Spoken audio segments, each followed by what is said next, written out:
We remain steadfast in our commitment in delivering local news that matters. Stories that inspire. Enriching the lives of Filipinos in the Philippines and across the globe. This is your GMA Regional TV. Buong puso para sa Pilipino. Ang mga pinakamalalaking balita ngayong Martes. Isang barangay chairman patay matapos pagbabarilin sa sabungan. 68 anyos na babae nalapnos ang muka at kamay matapos masunog ang bahay. Mga nasa likod ng pagbebenta ng mga peking pataba sa ilang bayan iniimbestigahan ng otoridad. At kung ikaw ang papipiliin, love life o salary increase?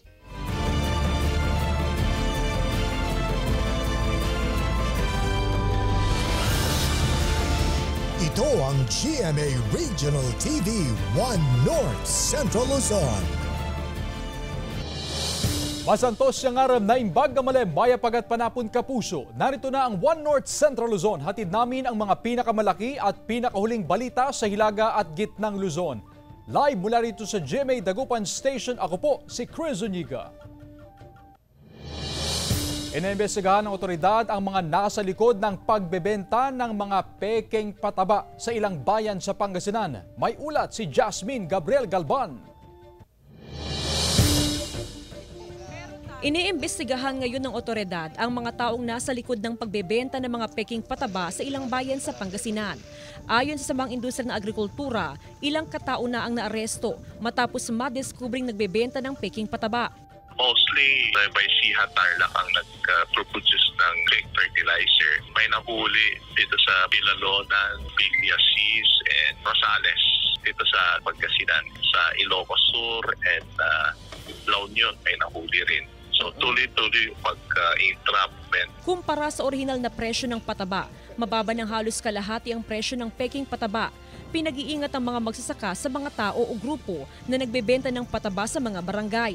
Sa Mangaldan, Pangasinan, patuloy ang paalala ng Agriculture Office sa mga magsasaka na bumili lamang ng pataba sa mga accredited fertilizer stalls. Na-evaluate natin kung ang paninda nila ay fake or what kasi mayroon tayong nagaganap na twice na pag-monitor sa isang linggo. Maingat naman daw mga magsasaka sa pagbili ng pataba, lalo pat naranasan na raw ng ilan na nakabili ng peking pataba. Nasubukan ko na sa palay, hindi masyadong lumalaki. Maganong bisa. Sana nga hindi nga umabot sa atin yung mga piki para yung mga tanim natin ligtas din. Bukod sa tanim na palay, kabilang din sa mga nilalagyan ng pataba ang mga pananim na gulay at prutas. Kasama si Daryl Peralta, Jasmine Gabriel Galban, 1 North Central Luzon. Mahinang supply ng tubig mula sa gripo, problema ng mga residente sa barangay Salapingaw, Dagupan City. Sundan sa report ni Claire Lacanilaw. Sa tubig nakadepende ang kabuhayan ng maraming residente sa Salapingaw, Dagupan City. Pangingisda, fish pan operation at pamamasada ng bangka. Pero kahit napalibutan ng tubig ang Island Barangay, problema nila ngayon ang kawalan nito. Si Juanita, hindi makagawa ng gawaing bahay dahil walang malinis na tubig mula sa gripo. Mag-iisang linggo nang walang tulong, madaling araw. Pero pag umaga ng ganito, wala na. Karamihan sa mga residente, tila balde sa pag-iigib ng tubig sa poso. Gaya ng pamilya ni Alejandro na halos hindi raw makaligo sa maghapon dahil sa kawalan ng tubig. Kaya hindi pwedeng inumin, pang ano lang, pang labas, saka pang hugas lang sir. Inumin na lang, mag-order na lang ng mineral, saka hindi ka na makaligo, hilamos na lang. Ayon sa barangay official ng Salapingaw, problema na nila noong una ang dumi na sumasama sa tubig sa gripo. Nangyayari din, siyempre malakas yung pressure, yung ini-explain nila. Siyempre pag ilalakas mo talaga yung ano doon, yung burak, ano rin yun, talagang sasama. Paano ngayon, walang pressure naman? Ay, yun yung isang problema ngayon. Paliwanag naman ng Pamana Waters Dagupan City, may connection ito sa tumataas na demand sa supply ng tubig habang papalapit ang tag-araw. We are actually adjusting our operation like yung ginagawa namin, valving and pressure monitoring to maintain yung balance ng pressure all over Dagupan City. Although there are some cases na talagang low pressure pa rin, like For instance, dito sa May Island Barangay, prioridad din daw ang pagtatayo ng karagdagang water pumping stations para sa kanilang mga concessionaire sa Island Barangay. Kasama si Henry Duminsil, Claire Lacanilaw, 1 North Central Luzon. Barangay Chairman sa bayan ng Santo Domingo patay matapos pagbabarilin sa isang sabungan sa Magsingal, Ilocos Sur. Nakatutok, Ivy Hernando. Bababa sa 5 tama ng bala sa katawan ang tinamo ng 65 anyos na barangay chairman ng Santo Domingo, Ilocos Sur na si Lawrence Angco. Pinagbabaril siya ng mga hindi patukoy na suspect sa harap ng sabungan sa Magsingal, Ilocos Sur. Dinala pa sa paggamutan ng biktima pero hindi na umabot ng buhay. Majority o 6 dito sa harap, tapos 3 dito sa side, including sa binti, tapos isa sa likod. Sa investigasyon ng Magsingal Police, mga basyo na kalibre 45 baril ang nakuha sa crime scene at lumalabas na inabangan ng riding criminals ang biktima sa labas ng cockpit arena. Itong biktima natin, hintayin niya yung sweldo niya bilang sentensyador doon sa sabungan. Tapos nung pauwi na siya, doon na siya inabangan nung gunman natin. Ayon sa asawa ng biktima na tumangging humarap sa kamera, wala silang alam sa motibo ng pamamaril. Wala rin daw nababanggit ang biktima na problema o banta sa buhay. Ayon sa PNP, malinis ang record ng punong barangay. Unopposed din siya sa nagdaang eleksyon. Patuloy ang investigasyon sa posibleng motibo sa pamamaril at kung sino ang mga nasa likod ng krimen. Kasama si Norman Raca, Ivy Hernando, 1 North Central Luzon. 68 anyos na babae nalapnos ang muka at kamay matapos masunog ang bahay sa Pasukin, Ilocos Norte. Tutukan sa ulat ni Gab De Luna. Halos hindi na maimulat ang mga mata ng 68 anyos na ginang matapos masunog ang kanyang tirahan sa Poblasyon 4, Pasukin, Ilocos Norte pasado alas 12 ng hating gabi.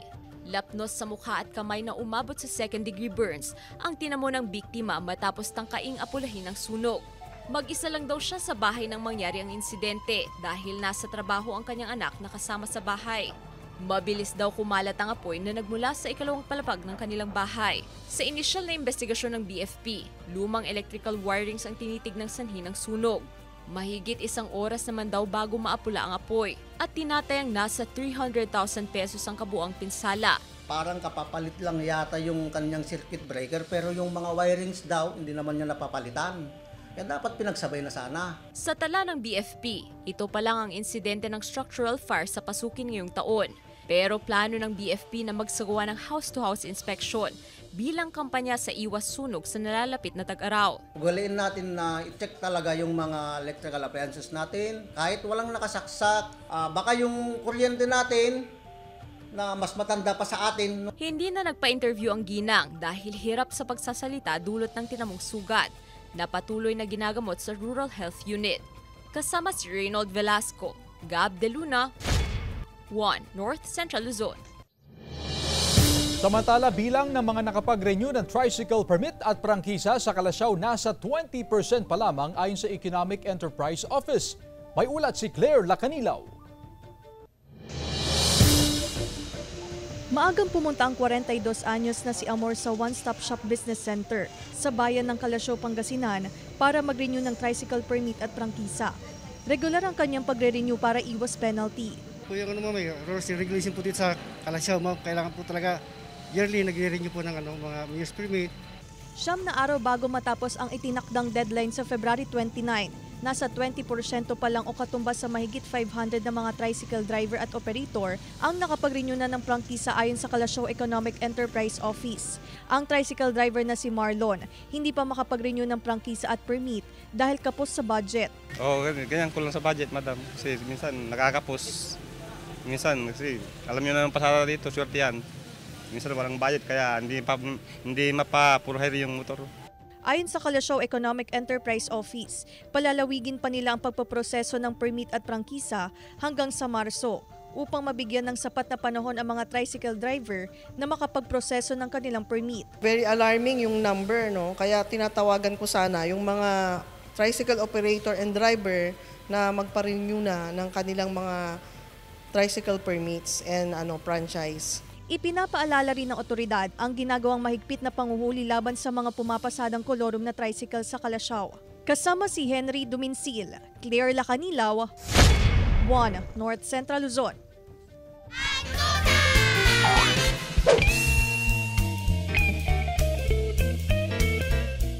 So, mahirap pumili importante po siya pareho. Pero since medyo okay naman na yung sahod ko, pipiliin ko na po yung Love Life. Ay, bongga! Wow! Both. Pwede. Pwede po.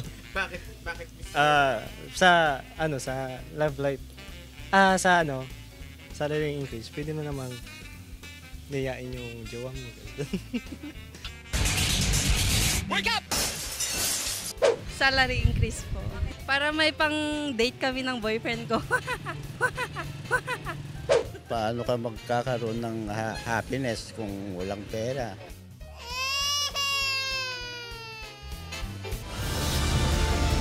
Ito ang GMA Regional TV 1 North Central Luzon.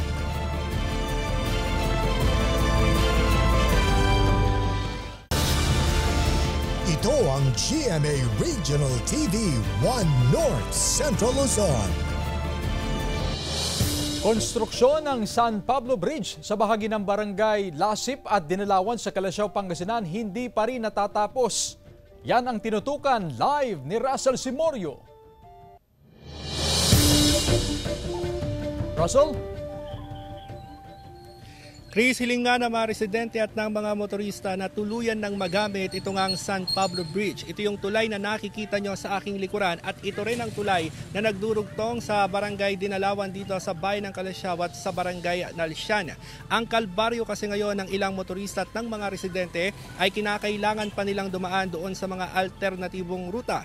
Halimbawa na lamang ay isang residente kinakailangan niyang pumunta sa Central Business District para mamalengke.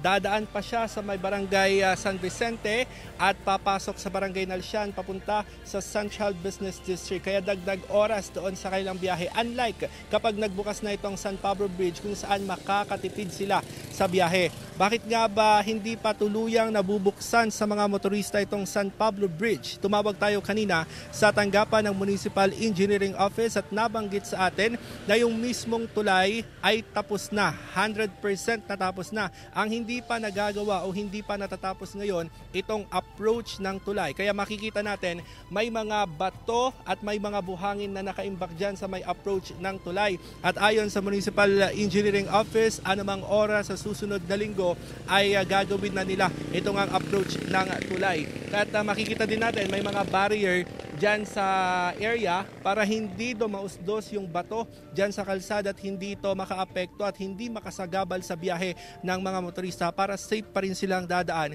dito sa barangay Dinalawan. Pinalalahanan din ng Municipal Engineering Office or pinawi nila yung pangamba ng mga residente na anumang or bago matapos itong ang first quarter ng 2024 ay mabubuksan na at magagamit sa mga motorista at mga residente itong San Pablo Bridge. Yan muna latest mula rito sa Calasiao, Pangasinan. Balik sa iyo, Chris. Maraming salamat, Russell Simorio. Pasintabi po mga kapuso, mabahong amoy mula sa irrigation canal, problema ng mga opisyal ng barangay at ilang residente sa barangay Anolid, Mangaldan, Pangasinan. Naka-alerto si Jasmine Gabriel Galban. Problema ng mga opisyal ng barangay at ilang residente ang mabahong amoy na nagbumula sa irrigation canal sa barangay Anolid, Mangaldan, Pangasinan. Bunsod daw ito ng mainit na panahon kung saan unti-unti nang bumababa ang antas ng tubig. Sa dami po kasi ng basura na naipon dyan sa may kanal, yun po yung parang nagkukos ng amoy. Siyempre may stock na tubig dyan, mabaho. Galing sa bukid kasi yan eh. May mga pagkakataon daw na umaalingasaw ang mabahong amoy sa irrigation canal, lalo na kapag sinasabayan pa ng malakas na hangin. Upang masolusyonan ng problema, nakatakdang magsagawa ng dredging operation sa irrigation canal sa Abril o Mayo. Tatanggalin ang mga naipong basura upang tuloy-tuloy ang agos ng tubig. Bukod sa malilinisan ng irrigation canal, maiibsan din ang pagbaha sa ilang sitio sa barangay. Huhukayan talaga yan hanggang doon sa pinakadulo para mailabas yung dumi. Sa oras na mapalaliman ng irrigation canal, maglalagay rin ng railing sa gilid ng kanal para iwas disgrasya. Kasabay nito ang panawagan sa publiko na iwasan ang pagtatapon ng basura sa irrigation canal. Kasama si Daryl Peralta, Jasmine Gabriel Galban, One North Central Luzon. Pagdami ng mga nahuling galunggong, ramdam na raw ng mga banging isda sa Dagupan City. May detalye si Russell Simorio.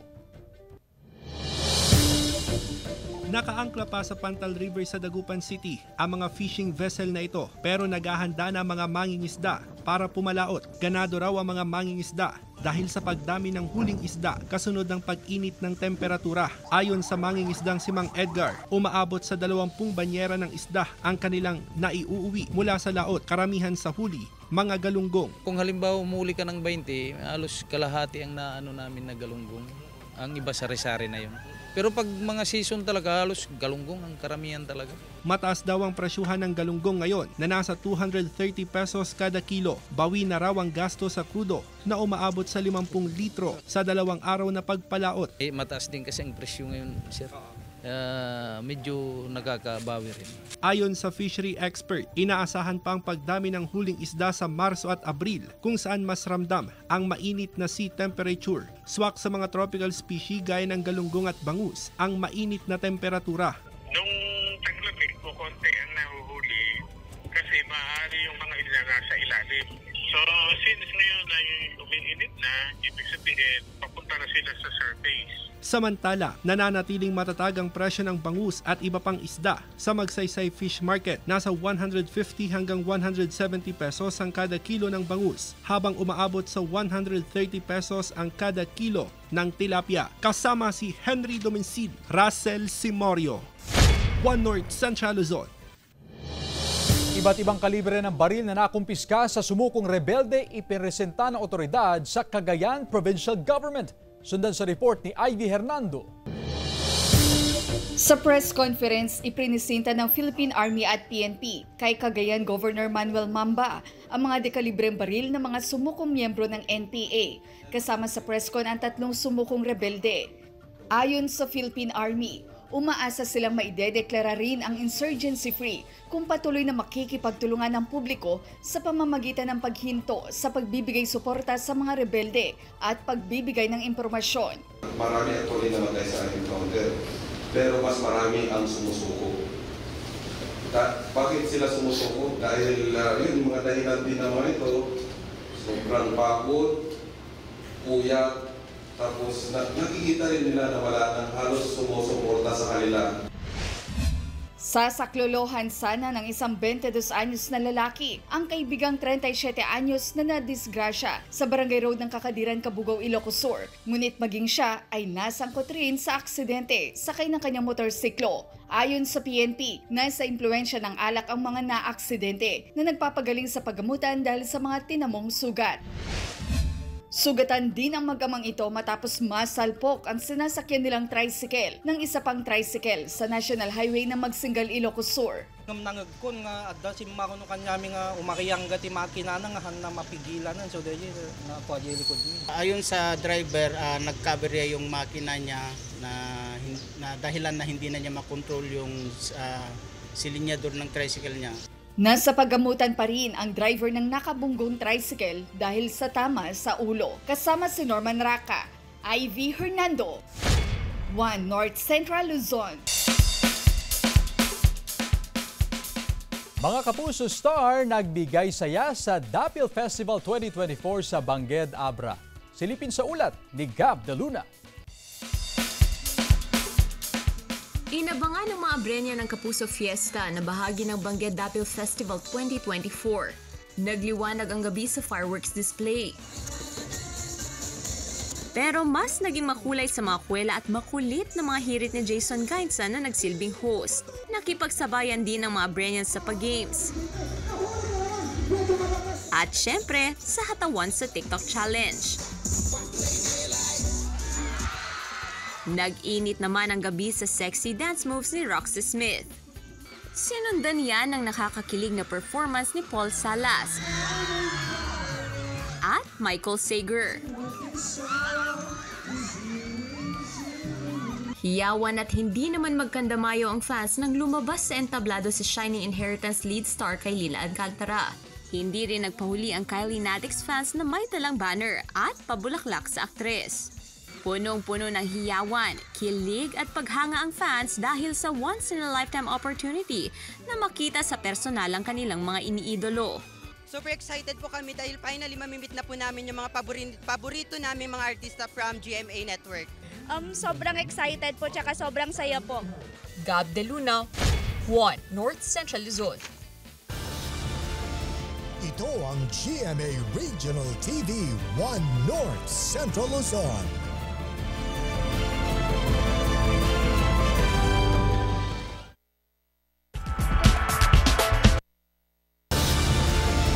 Ito ang GMA Regional TV 1 North Central Luzon. Isang plantasyon ng marijuana ang nadiskubre ng otoridad sa isang communal forest sa sitio Lengyatan, Barangay Cayapa, Bacon, Benguet. Pinagbubunot ng mga miyembro ng Bacon Police ang mga tanim na marijuana. Umabot sa mahigit 1.2 million pesos ang halaga ng mga marijuana na agading sinunog sa lugar. Walang nadatna ng mga otoridad na cultivator sa naturang lugar. Patuloy naman ang investigasyon ng PNP sa insidente. Window hours sa pagdaan sa Cannon Road ipinatutupad dahil sa inaayos na bahagi ng kalsada sa Camp 7. Sundan sa report. Nagpapatupad ngayon ng window hour policy sa mga motoristang dumadaan sa Cannon Road kasunod ng pagsaayos ng kalsada sa bahagi ng Camp 6 sa Tuba, Benguet. Base ito sa rekomendasyon ng DPWH CAR na inaprubahan ni Baguio City Mayor Benjamin Magalong na tumatayong chairman ng Metro Baguio, La Trinidad, Itogon, Sablan, Tuba, Tublay Council. Para sa mga non-resident, pinapayagan ng pagdaan sa Cannon Road pababa mula sa Baguio City 12:01 AM ng Linggo hanggang 12 midnight ng Miyerkules. Pagsapit ng 12:01 AM ng Huwebes hanggang 12 midnight ng Sabado ay ang pagdaan naman ng mga motorista paakyat ng Baguio City. Tanging ang mga Cannon Road resident at emergency purpose travelers ang pinahihintulutang makadaan sa Cannon Road na hindi kailangang sumunod sa window hour policy. Paakyat siya and then of course pababa. May schedule, hindi pwedeng tuloy siya, ma'am. Wala naman daw nakikitang problema ang Baguio City Police Office sa mga turistang aakyat para makisaya sa Panagbanga Festival celebration dahil nataon sa araw na pwedeng dumaan sa Cannon Road paakyat ng lungsod. Pag sa Cannon po ma'am, medyo maiksi ang biyahe. Pag sa Matos Highway, medyo mahaba. Samantala, pagdating sa Camp 6, padadaanin pa rin ng mga motorista sa temporary diversion road sa bahagi ng Wood River. Kasama si Daryl Peralta, Jasmine Gabriel Galban, 1 North Central Luzon.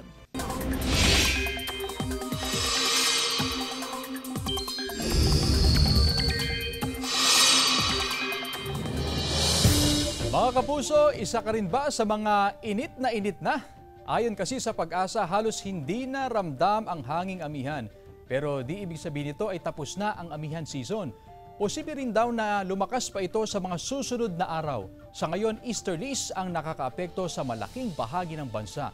Base sa rainfall forecast ng Metro Weather, mababa ang tsansa ng pag-ulan sa buong Northern at Central Luzon. Gayun din sa iba pang bahagi ng Luzon, sa Visayas, maliban sa Mindanao. Kaya ihanda po lagi ang inyong mga payong. Mga kapuso, may anunsyo ng power service interruption ang National Grid Corporation of the Philippines sa February 24, 2024, araw ng Sabado, alas 6 ng umaga hanggang alas 6 ng gabi. 12 oras na mawawala ng supply ng kuryente sa buong bayan ng Mangaldan. Ito'y dahil daw sa preventive maintenance at pagsasaayos ng depektibong linya ng kuryente sa nasabing lugar. Iba yung paghahanda ang abiso sa publiko.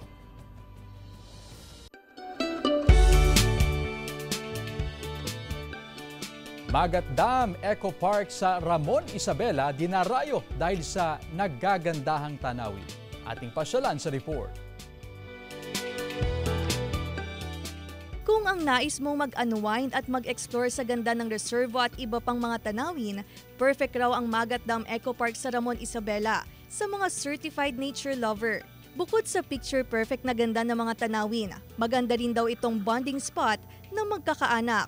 Pwede ring mag-picnic, maglakad-lakad at mag-selfie kasama ng inyong loved ones. Para makapag-relax din po, para pag may banding-banding po. We would like to celebrate her birthday dito po sa Magat kasi alam namin na napakaganda yung lugar. And then, yung environment talaga dito mo mahanap yung peaceful na environment. And then, ang ganda sa mata ng mga tanawin. At sa mga nais-abangan ang nakabibighaning ganda ng sunrise at sunset habang pinagmamasdan ang beautiful scenery of nature, bukas naman ang Eco Park mula alas 6 ng umaga hanggang alas 6 ng gabi. Libre ang pamamasyal sa lugar pero mahigpit na ipinatutupad ang clean as you go upang mapanatili ang kagandahan ng lugar. Binibigyan po namin sila ng paalala na pagpapasok po sa ating Magat Eco Park, kanilang iayos po yung mga gagamitin pinagkainan, yung sinasabi pong Clego, clean as you go po, para at least ma-monitor yung kalinisan at kaayusan po dito sa Magat Eco Park. Kasama si Henry Duminsil, Claire Lacanilaw, 1 North Central Luzon. Makukulay na pailaw naman ang ibinida sa kauna-unahang Festival of Lights Drum and Lard Competition sa La Union. Tunghayan sa report. Nagningning ang Municipal Plaza ng Nagilian, La Union dahil sa mga makukulay at kumukuti-kutitap na kasuotan, mga instrumento at props ng mga kalahok sa Festivals of Lights Drum and Lard Competition. Sa kauna-unahang pagkakataon, isinagawa ang kompetisyon ng gabi. Unang beses din ito sa probinsya. May kanya-kanyang paandar ang mga kalahok na tila alitap-tap na umiilaw at lumilipad sa gabi. Bukod sa napiling musika, kabilang din sa tinugtog ng bawat isa ang I Love This Town na official song ng bayan.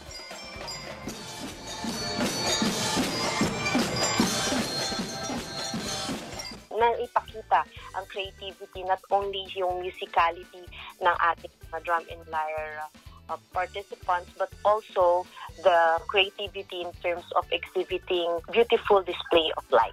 Nagkaroon din ng Sitio Barangay Presentation Contest kung saan tampok ang ipinagmamalaking produkto ng bawat barangay. Hinangaan ng higanting boy-boy o walis tambo na produkto ng Barangay San Antonio. Kita rin ang creativity sa live na paghabi o pagdisenyo ng dancers sa hawakan ng walis tambo. Nagbigay saya rin sa mga manonood ang 2-year-old na pinakabatang dancer ng Barangay Bimutobot. Basi is our one town, one product, and we are very proud kasi world-class po ang quality ng basi ng Nagilian. That is why we have this tagline, we are the home of the regional basi. Joan Punsoy, 1 North Central Luzon.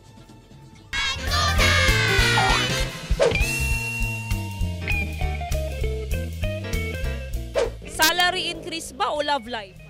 Salary increase po. Bakit salary increase? Kasi mas kailangan po siya ngayon dahil medyo mahirap po ang ekonomiya natin ngayon. Siyempre po, salary increase. Pag puro love life, walang mangyayari. Dapat may pera ka para may pang-date ka, di ba? Salary increase po. Okay lang din naman may love life, pero mas masaya pag may pera.